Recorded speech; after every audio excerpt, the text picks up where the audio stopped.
harus bisa memastikan sebetulnya status mereka yang ada di birokrasi itu statusnya apa.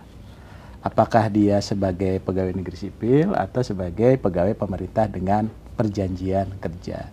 Kalau jadi paruh waktu, bisa nggak jadi penuh waktu? Ya bisa. Yang pasti ya upaya pemerintah itu sudah optimal sekali, sudah bagus sekali. Kita sudah berkomitmen dengan anggota Komisi 2 untuk menyelesaikan penataan di akhir Desember, tapi karena lewat tetap itu harus kita selesaikan.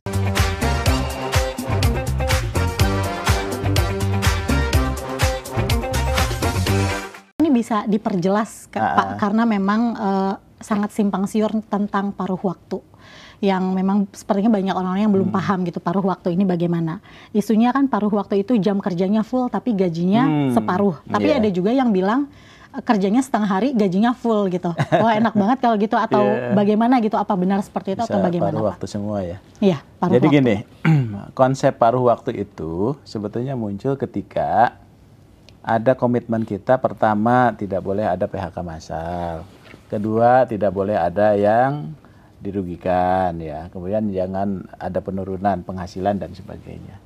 Tapi di sisi lain, formasi kita dan anggaran Pemda ini misalnya nggak ada uangnya, ya gitu ya. Nah itulah kita harus cari jalan tengah ya. Kita ini bisa saja mencari istilah yang lain. Tapi kalau kita cari istilah yang lain, ya itu akan beda konsepnya. Mereka merasa tidak menjadi ASN. Tapi kalau kita gunakan P3K, maka dia pun tidak akan dapat penghasilan sebagaimana P3K. Ada gaji pokok, ada tunjangan melekat, dan ada tunjangan kinerja. Tapi kalau untuk bayar tiga-tiganya nggak mungkin nih. Tapi kalau dibayar semua, kita nggak akan sanggup untuk mengangkat mereka. Akhirnya muncul apa ya, jalan tengahnya, oke lah P3K, tapi P3K paruh waktu itu tidak disebut di undang-undang. Di undang-undang itu P3K, maka tidak ada juga istilah P3K penuh waktu. Jadi P3K aja ini kita sebutkanlah istilah P3K paruh waktu, supaya pertama masih muncul nomenklatur P3K-nya. Oh, saya walaupun paruh waktu saya P3K nih. Yang kedua, oh saya tidak diberhentikan. Ya, tetap. Dan saya tidak ada penurunan penghasilan. Karena kenapa? Ketika saya jadi paruh waktu, maka saya akan dibayar dengan anggaran yang ada saat ini. Saya misalnya jadi guru, kemudian saya dibayar 1 juta, 1 juta itulah dia dibayar. Tapi dia sudah dilekatkan ketika dia mendaftar, kemudian ikut seleksi, gitu ya. Luluslah ternyata formasinya nggak ada, maka dia jadi paruh waktu. Nah jam kerjanya gimana kan gitu? Jam kerjanya itu nanti kita akan serahkan kepada pengaturan instansi masing-masing. Karena yang tahu bahwa mereka itu harus bekerja penuh atau tidak, itu tergantung dari apa? Kontrak kerjanya. Karena kan P3K itu basisnya kontrak. Ya, di kontrak itu disebutkan aja dia akan bekerja kapan gitu ya. Jadi artinya nanti instansi akan kita berikan ruang untuk mengatur jam kerja bagi mereka yang paruh waktu. Nah, oleh sebab itu, paruh waktu itu berarti dia ada kejelasan status ya. Yang penting statusnya dulu.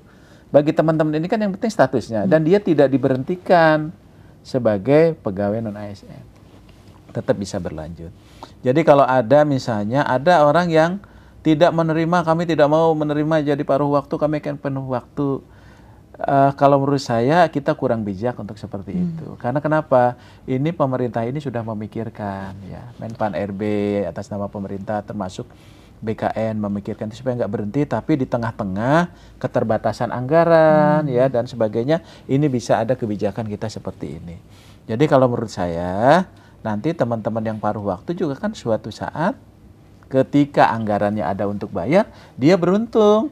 Apakah paruh waktu ke P3K itu perlu seleksi? Tidak perlu seleksi lagi. Ya. Bahkan NIP-nya sudah melekat, nanti tinggal diusulkan formasinya, maka dia langsung diangkat menjadi P3K.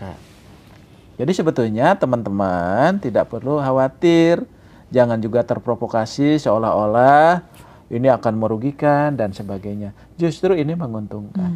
Ketimbang mereka itu diberhentikan. Ya, harusnya kan diberhentikan. Karena kenapa harus diberhentikan? Anggaran nggak ada, ya kan? Formasi nggak ada. Tapi saat ini ya Bu Menteri dengan kebijakan beliau ini ingin mereka tetap kita selamatkan.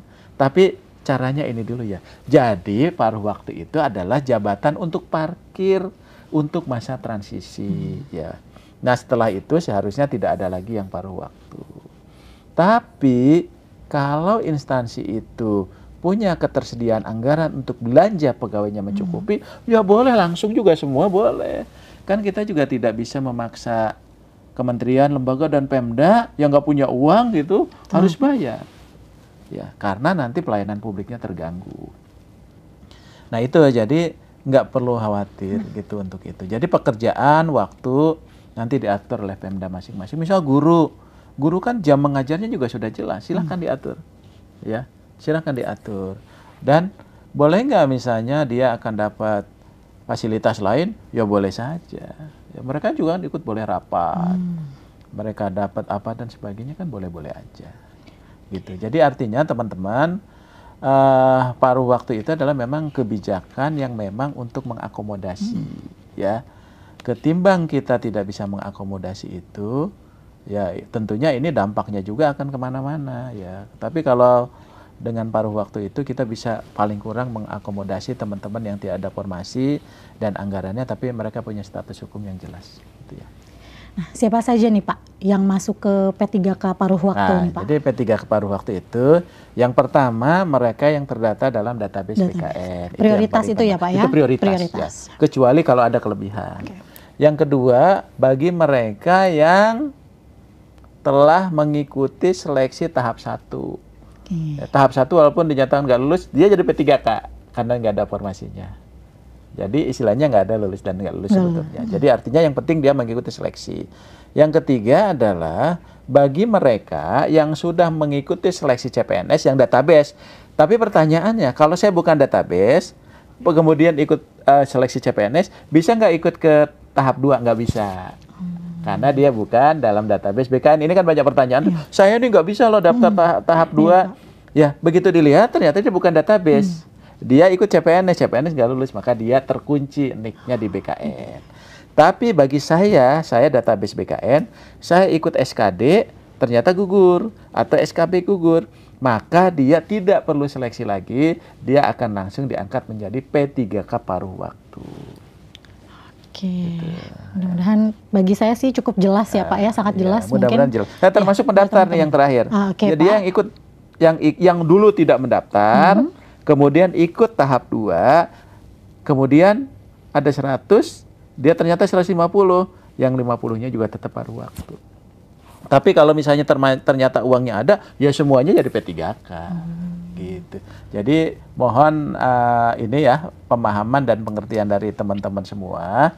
Kira-kira kondisi itulah yang menyebabkan tadi kebijakan pemerintah itu membuka salah satunya di paruh waktu. Itu hanya nomenklatur aja untuk bisa teman-teman gunakan dulu gitu. Tapi jenis jabatannya sama. Ada guru dan tenaga kependidikan, ada tenaga teknis dan juga ada jabatan-jabatan pelaksana. Ya, gitu. Berarti sudah jelas ya Pak sebenarnya pemerintah. Sebetulnya ini kesempatannya bagus kalau menurut saya teman-teman. Cuman kan kadang-kadang mungkin ini komunikasi antara Pemda misalnya BKD, informasinya itu secara tidak utuh ya. Nah sementara kita sudah melakukan rakor, sosialisasi ini yang luar biasa kepada seluruh PPK loh dan pengelola kepegawaian. Gitu. Seharusnya bisa tersampaikan dengan baik ya Pak. Harusnya begitu. Ya mudah-mudahan lah. Mudah-mudahan ini sampai 20 Januari 2025 ini teman-teman yang 1,6 itu bisa terangkut semua. Oke. Ini ada pertanyaannya gini Pak. Dia sudah bekerja nih selama 2 tahun tetapi dia tidak terdata dalam database. Itu tuh jadi dimaksud masa kerja minimal 2 tahun itu dihitungnya tuh dari kapan gitu Pak? Jadi kalau sebetulnya yang prioritas itu selalu disampaikan Bu Menteri itu database BKN karena itulah yang menjadi komitmen. Tapi juga misalnya kalau ada yang memenuhi syarat ya boleh juga tapi tidak prioritas. Jadi artinya 2 tahunnya dihitung mana ya? Dihitung kalau kembali ke Permen 6 2024 itu ketika saat mendaftar kan gitu ya Pak, saat mendaftar. Tapi ini sebetulnya saya melihat Pak Waka ya, yang dominan itu ya memang teman-teman database BKN gitu ya. Jadi mungkin tidak terlalu banyak gitu ya. Dan itu juga tidak melebihi data yang ada dalam database BKN. Betul. Bahkan masih kurang ya Pak, masih di bawah ya data Pak Waka tadi. Iya. Masih di bawah itu. Jadi artinya ya memang dihitungnya kalau kita kembali ke Permen 6 itu pengalaman itu sampai dengan pada saat dia mendaftar. Dan harus dilakukan secara aktif dan terus-menerus. Tapi yang lebih penting saya ingin sampaikan Pak Yomo tadi, Pak Waka tadi, bahwa pertama hati-hati dengan modus-modus penipuan dalam bentuk apapun juga. Jadi jangan pernah percaya nanti mengatasnamakan, kan ini banyak juga mengatasnamakan Kemenpan, BKN ya. Terus yang kedua yang penting adalah kita kan sudah melewati masa pendaftaran. Ya, jadi tolong Panselda ya, itu juga betul-betul bijak ketika melakukan seleksi administrasi. Karena ini kan komitmen kita. Jadi jangan sampai ada salah dikit nanti di TMS kan gitu ya. Jadi nggak ada istilah itu.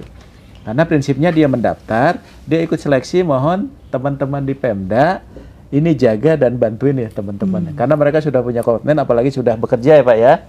Khususnya bagi mereka yang sudah terdata dalam database BKN. Jadi betul-betul nanti teman-teman ini diberikan ruang, karena inilah kesempatan besar bagi mereka untuk menjadi P3K atau P3K paruh waktu, supaya tetap pelayanan publik kita bisa berjalan, kemudian juga status mereka itu menjadi jelas ya. Tapi tadi kita pun sama-sama, baik teman-teman pegawai ASN, baik pemerintah, menjaga ini sesuai ketentuan peraturan perundangan ya Pak ya.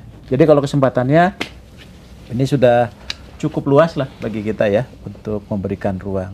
Tapi ya tadi sampai 20 Januari itulah yang ada. Berarti kita akan stop di situ ya Pak ya. Stop di situ. Nggak akan ada perpanjangan lagi nih Pak. Mudah-mudahan. Karena ini saya kira juga ini kan terkait jadwal ya Pak ya. Jadi kalau kita perpanjang terus ini kita nggak akan selesai. Terus juga ini perlu kami sampaikan. Kemarin Pak Waka kami runtut tuh. Ternyata banyak sekali sosialisasi, rapat koordinasi, lebih dari 10 kali yang kita lakukan dengan Pemda.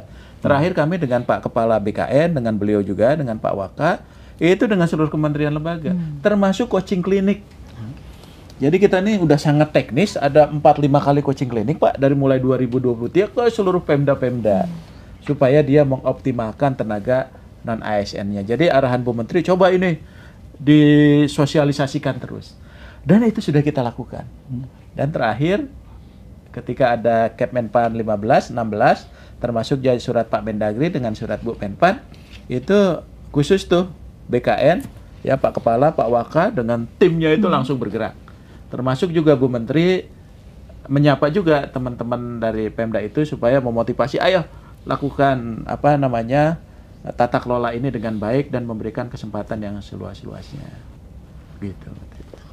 Jadi Silakan. tentu saya berpesan pertama kepada instansi ya, mohon kami pemerintah pusat dalam hal ini Kementerian Pan-RB, Kementerian Dalam Negeri, BKN didukung upaya atau niat baik kita untuk mengakomodir mereka yang memenuhi syarat untuk bisa diangkat menjadi P3K maupun PNS ya. Karena luar biasa seleksi tahun 2024 dan 2025 ini hampir tidak berhenti. Tapi ini karena memang diniatkan dengan baik supaya kesempatan yang sama bagi warga negara itu tetap kita junjung tinggi untuk bisa menjadi aparatur sipil negara. Maka laksanakanlah ketentuan-ketentuan sebagaimana diatur di dalam regulasi.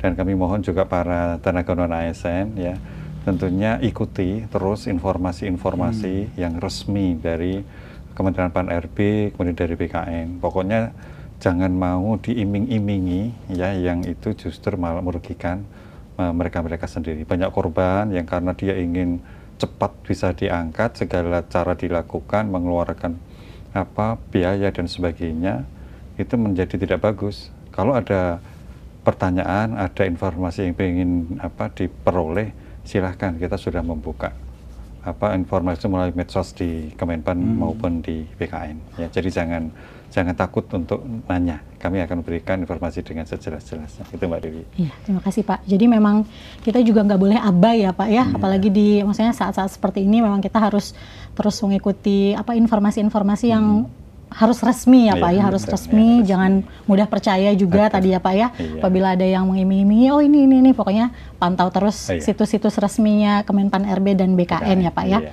Pertanyaan terakhir Pak, selain tadi kita memang jangan mudah percaya dengan yang diiming-imingi itu ya Pak, mungkin ya janji-janji palsu itu Pak, mungkin pesan Bapak ini untuk instansi pemerintah terkait penataan pegawai non-ASN.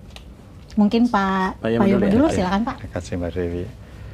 Jadi sekali lagi saya ingatkan kepada teman-teman di instansi pemerintah maupun pusat, terutama BPK ya, kita membangun komitmen bersama dalam satu framework yang sama. Mari kita selesaikan penataan tenaga ASN ini secepat-cepatnya, sebaik-baiknya, ya seobjektif-objektifnya, sehingga kesempatan mereka untuk menjadi aparatur sipil negara itu segera terwujud. Ini menjadi tanggung jawab moral kita bersama. Itu Mbak Dewi. Mungkin dari Pak Arya sekarang? Ya, jadi mungkin prinsip dasarnya bahwa yuk kita jalankan mandat undang-undang.